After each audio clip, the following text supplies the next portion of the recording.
Tonight, the Nolan Wells investigation into the death of a shining star, Nolan Wells, has an altercation witness emerged. A witness that claims she saw an altercation at Horn Island. Good evening. I'm Nancy Grace. This is Crime Stories. I want to thank you for being with us. Two confirmed witnesses that saw Nolan Wells on the island around 6 p.m. The Triton, as you said, left around 4:30. What witnesses? Where? Who, what, where, why, and when? I have not spoken publicly about this before, but I witnessed an altercation involving Nolan Wells from a boat nearby. What I saw has stayed with me, and I believe it's important information. I have provided or intend to provide my account to the appropriate investigators because Nolan's family deserves the truth. Out of respect for the ongoing investigation, I won't speculate beyond what I personally observed. While I was on the boat near the area, I witnessed an altercation involving Nolan Wells and several other individuals. I saw what appeared to be an argument that escalated after there was a dispute involving Nolan's phone. I heard Nolan yelling for his phone to be returned. The argument continued after the group reached shore, and I observed a physical fight involving Nolan and multiple people.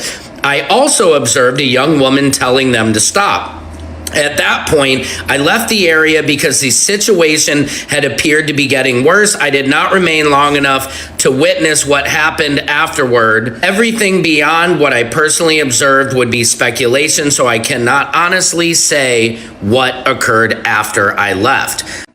Then she said she messaged one of the individuals that she saw, "Hey, I just want to say I was a passenger on another boat and I saw the argument between you guys and we'll go to the police with this information. I also have video footage. My husband doesn't show much, but it shows the argument that was taken and how you guys were upset at Nolan because of the young lady." That from Secret Service Sam on TikTok. Okay. How is this helping the investigation? I'm trying to make sense of so many people online making comments. Now, if this is true, if there is a witness who has a husband with her on the boat and they took a certain amount of video, it could change everything, especially if the video is time stamped. All right. So now that you've sat through all of that, let's actually talk about it. Because after watching those clips start to finish, I don't think the real question tonight is simply whether an altercation happened. The bigger question is what can actually be proven about what happened after Nolan was last supposed to be with the people on that boat. Because that's where this whole thing stops being simple. A woman just claimed she watched Nolan Wells get into a fight, and she says her husband caught part of it on video. Before you decide what that means, here is the detail almost nobody is talking about. She never says what happened after she left. That gap is what we're actually here to talk about tonight. We are not grabbing one sentence out of that clip package and calling the case solved. We are going piece by piece, because a lot is happening at once. A woman claims she witnessed an altercation involving Nolan. There is a claim of video tied to it. There are messages allegedly connected to her account. There are questions about when boats actually left Horn Island. There are claims Nolan may have been seen there after some boats had already gone. There is a completed state autopsy whose findings still have not been released. There is a district attorney talking about a grand jury. And underneath it all, there is still the open question of accident versus something more complicated. Let's be honest before going further. A new witness does not automatically solve this. A video, even a real one, does not automatically solve this. A grand jury does not automatically mean an arrest. An argument, even a physical one, does not automatically mean a homicide. But if this account is genuine, if the video is genuine, if Nolan can be independently placed at that location at that time, and if it lines up with what investigators already have, then this stops being internet noise and becomes something they have to take seriously. That is the actual bar, alignment, not belief. Quick recap of the basic shape of this case. Nolan went to Horn Island around the 4th of July with friends. The group eventually left, and Nolan did not leave with them. Whatever happened between that departure and the discovery of his body is the single most important stretch of time here. Everything tonight, the witness, the video, the phone, either helps close that gap or it doesn't. Here is why this account caught my attention. She is not vaguely saying she saw Nolan on the island. She is saying she witnessed an argument, that it involved his phone, that she heard him asking for it back, that it escalated into something physical, and that a young woman tried to stop it. Those are specific, checkable claims, not impressions. Specific claims can be tested, and that is the entire point. Saying I have a feeling something happened gives investigators nothing to work with. Saying I was on a boat, roughly here, roughly then, and I saw this, and I have footage, gives them something real. Now they can ask, what boat, exactly where, who else was with you, how far away, was your view obstructed, did you already know Nolan, what exactly did you hear versus assume, how long did you watch, what happened right before and right after, who filmed it, when, has it been edited, has it been shared anywhere, and maybe most importantly, when did you first tell anyone what you saw? That is how a witness account gets tested. Not by deciding to believe her or dismiss her, but by running it through questions like these. On the video itself, her own account says it does not capture everything. That actually makes it more believable, not less. A claim of footage that proves the entire story should raise your guard immediately. A claim of limited footage that captures part of what happened is a smaller, more honest claim, and limited evidence can still be useful. Partial footage could place Nolan at the location, show who was around him, help pin an approximate time, catch boats in the background, or capture voices. This is why investigators do not watch a clip once and move on. They preserve the original file, check metadata, compare timestamps, study lighting conditions, and cross-reference against phone records, GPS data, and other witness statements. A single screenshot means little alone. A single witness account means little alone. A single timestamp means little alone. But when several independent pieces point the same direction, that is when something becomes real. Here is something worth clarifying, because it trips people up online constantly. Posting a claim publicly is not the same as reporting it to law enforcement. You can put something in front of 500,000 people, and none of that guarantees investigators have the original file, have interviewed you, have examined your phone, or have documented your statement. It does not mean the footage has been authenticated. So if this witness genuinely has information, the most important thing she can do is get it to investigators directly. And if you think you know something too, do not just post it, preserve it. Keep original video files untouched, do not edit or filter them, keep messages intact, and write down specific times and locations now, because memory drifts within weeks. Now the phone, because this detail carries weight beyond this one claim. Nolan's phone has already been a major thread in this case. So a witness independently raising a dispute over his phone reasonably grabs attention. But do not leap from there was an argument about a phone to that phone holds evidence of a crime. We do not know what was on it, whether anyone actually took it, why the argument allegedly started, who ended up holding it, or what happened afterward. A proper forensic examination, establishing last activity, communications, location data, and relevant timing could genuinely help reconstruct the timeline. The phone is a piece of evidence deserving careful examination, not the whole picture. On the timeline, we have heard one boat left around 4:30 and claims Nolan may have been seen as late as 5 or 6. If those later sightings hold up, the real question becomes who was with Nolan during that stretch? Not who is responsible, just who was physically present. If he really was still there at 5 or 6, that reshapes the entire timeline. If those sightings are mistaken, it shifts back. Investigators cannot pick the version that feels most compelling. They have to reconcile every piece against every other piece. Here is why that reconciliation matters. Imagine 3 pieces of information: GPS showing a boat left at 4:30, a witness placing Nolan on the island at 5:30, and a phone record placing him somewhere else entirely at that time. Those cannot all be true at once. You do not pick a favorite. You investigate the contradiction. Maybe the GPS was off. Maybe the witness misjudged time. Maybe the phone was not actually with Nolan. Maybe there was another boat nobody has accounted for. That process, chasing exactly why evidence conflicts, is what real investigation looks like, and it is why the DA's language about following credible leads is encouraging. On the grand jury, this is another spot where social media gets ahead of the facts. Headlines will claim the case is now officially criminal, or that a grand jury means investigators already know who did it. Neither is accurate. The DA saying information is being presented to a grand jury means there is an active process underway, and evidence is being organized for review. It does not mean a homicide has been concluded, and it does not guarantee an indictment. If we are demanding transparency from investigators, we owe our audience the same. Confirmed stays confirmed. Alleged stays alleged. Unverified stays unverified. There is nothing weak about saying we do not know yet. On the autopsy, the state's report has reportedly been completed but not released. And until it is, there are real limits on what anyone can responsibly conclude.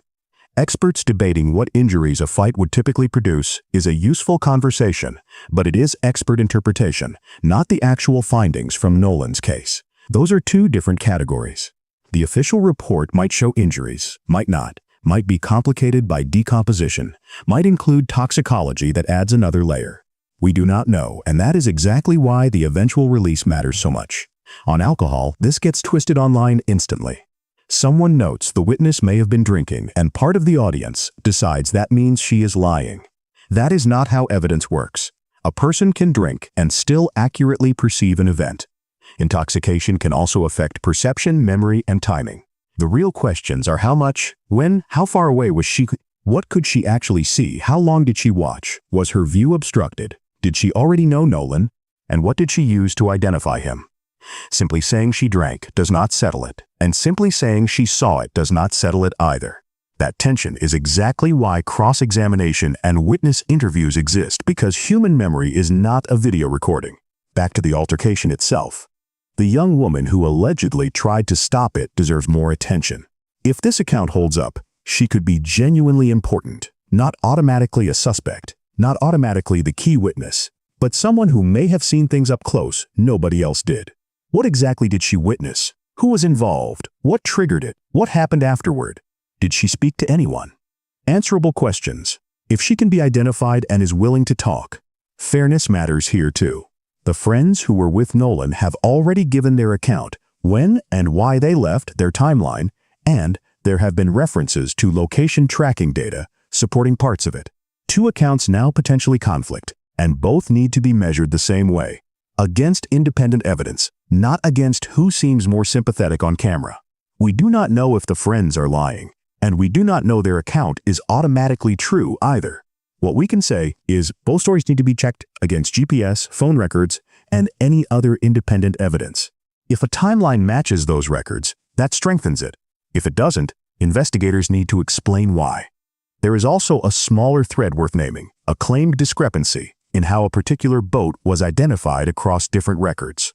If these are genuinely two different vessels, investigators need to clarify that. But a spelling error, a transcription mistake, a nickname, and an actual wrong vessel are four very different possibilities, and we do not know which one this is. I am not telling you tonight that authorities searched the wrong boat. We cannot establish that yet. The real question is whether the vessel named in the report matches the one investigators intended to search. On technology broadly, GPS, location tracking, phone records, and boat electronics are valuable because they give investigators time and location data human memory cannot. But even that needs context. A GPS point shows where a device was, not necessarily where the person was. Phones get left behind, batteries die, timestamps get misread. Technology does not replace testimony, it tests it. If someone says I was at the dock by 4:30 and GPS shows their phone elsewhere, that is a question, not an automatic conclusion, and it tells investigators exactly where to dig deeper. Stepping back from the mechanics for a moment, a family lost their son, and Nolan just had a birthday he was not alive to see. He should have turned 19. Imagine being his mother, watching strangers debate whether a witness account is credible instead of receiving birthday messages. None of that means we stop asking questions, but we do not need to strip anyone's humanity away to keep asking them. And we do not need manufactured certainty for a cleaner story. Play out the hypothetical that this witness is fully credible. It could establish Nolan was involved in an altercation, that his phone was part of the dispute, and that he remained on the island at a specific time, all significant. But one enormous question stays unanswered. What happened after she left? Because she is clear she did not stay to see the end. Even in the best case, there is still a hole her account alone cannot fill, and that gap is the actual heart of this case. Now imagine the video is authenticated and shows a real altercation. Investigators still have to identify everyone in it, pin down exactly when it happened, determine what occurred immediately afterward, check whether Nolan's phone is accounted for, see whether anyone left shortly after, and compare all of it against GPS phone records and existing statements. That is the real distance between we saw a fight and we understand what happened, and it is longer than people assume. This is why the alleged video is not a smoking gun tonight. It might turn out enormously important or far less significant. Either way, it needs to be examined by the people running this investigation. Here is what I am watching moving forward. The official autopsy findings. Because once public, they may clarify cause and manner of death and reshape the entire conversation. The grand jury process, what gets presented, what conclusions follow. A proper phone examination that could add real timeline detail. And whether investigators can independently verify this new witness, because that is the moment this stops being a claim and becomes evidence. I also want to push back on the idea that no arrest means nothing is happening. Investigations like this take time, especially with cause and manner of death unresolved, evidence still being processed, competing witness accounts, and material being prepared for a grand jury. The absence of an arrest does not mean the absence of work, but the absence of public information also does not mean the public should stop asking questions. Both are true at once. So the real question coming out of tonight is not did somebody kill Nolan? We are nowhere near that. It is what actually happened during his final hours, who was with him, what happened to his phone, who saw him last, was he still there after the boats left, and what happened between that last confirmed sighting and the discovery of his body. If this witness helps answer even one piece of that, her account matters. If the video confirms even one part of the timeline, it matters. If the phone or autopsy answer even one question, they matter too. Cases like this are rarely cracked by one dramatic piece of evidence. They are solved by smaller pieces locking into place. The DA's grand jury language is worth revisiting. Evidence, credible leads, witness interviews, protecting the integrity of the process. That is the language of an investigation still unfolding, not one already concluded. We are following this story, not standing in for the investigation. If you genuinely have information about Nolan's final hours, do not turn it into content before it reaches the right hands. Preserve original files. Do not edit them. Keep messages intact. Write down specifics while they are fresh, because investigators need the actual evidence, not a recreation or a reaction video. Let's also leave room for this witness being wrong. Maybe she misidentified who she saw. Maybe the timing was off. Maybe the video does not show what people online assume. Maybe the altercation had nothing to do with what happened to Nolan. All possible, and that is fine, because investigating a lead is not the same as endorsing where it leads. If she is wrong, a lead was tested and ruled out. If she is right, investigators gained a genuinely new piece of evidence. Either way, this moves forward. At some point, the noise has to quiet down, and someone has to sit with the evidence and rebuild what happened minute by minute. That is what I want to see, an actual sequence. This happened here, this device was there, this witness observed this, and wherever two pieces do not match, that mismatch gets investigated directly, because that is usually where the truth is hiding. Focusing on the final hours should not mean forgetting what led up to them. What happened planning this trip? What was Nolan expecting? What happened to his belongings and his phone in the days around this, not just that afternoon? Sometimes the answer is not in the final 5 minutes. It is in a message from the night before. And returning to the altercation claim one last time, if it happened, it matters. But the word if stays attached until investigators verify it. That is responsibility, not pessimism. Identify who was there, preserve any recording, trace the phone, identify the young woman who intervened, interview any other witnesses, document who saw Nolan afterward, and figure out why timelines do not match if they don't. That is the path forward, verification, not another accusation online. While all of this unfolds, Nolan's family is still waiting. While we debate timelines, they are remembering their son. That is exactly why this deserves serious coverage, not because it is entertaining, but because a young man's life ended and the people who loved him need to understand why. Whatever theory you lean toward, keep the actual person at the center, Nolan Wells, not the mystery, not the drama. Whatever this investigation ultimately shows, accident or something else, his family deserves the real answer, reached through evidence, not pressure or popularity. So here is where tonight actually lands, with questions rather than a verdict. Can this witness be independently verified? Does the footage actually show Nolan? And what is its timestamp? Was Nolan still on Horn Island after the other boats left? And who was with him? What happened to his phone? What does the completed autopsy actually say once released? What evidence is being prepared for the grand jury? Was the boat named in that report the correct vessel? And the biggest question of all, what happened between Nolan's last confirmed sighting and the discovery of his body? We have more information tonight than yesterday, but not more answers, and that distinction matters. This is another lead, not a solved case. So that is where we leave it, not a verdict, not an accusation, but a question. What actually happened to Nolan Wells?